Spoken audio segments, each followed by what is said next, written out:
Hello guys, welcome back to our channel. In today's video, I'm going to show you to join a Discord server without invite. First of all, open your Google Chrome web browser, any other browser platform, and log out by the Discord app or the web. After that, you can simply log into your Discord. And over here, we could see just open to the Discord. On the left hand side, there's this plus icon. Select that. You can create your own server as well. But if you want to join a server, select join a server over here and simply create a link just like https / discord.gg and / you could also put any name as I'm going with the J's and select join server.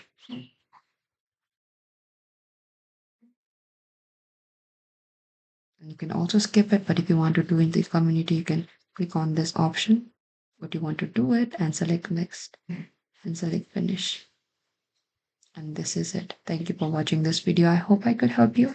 Do not forget to like, subscribe, and hit the bell notifications icon for more upcoming uploads.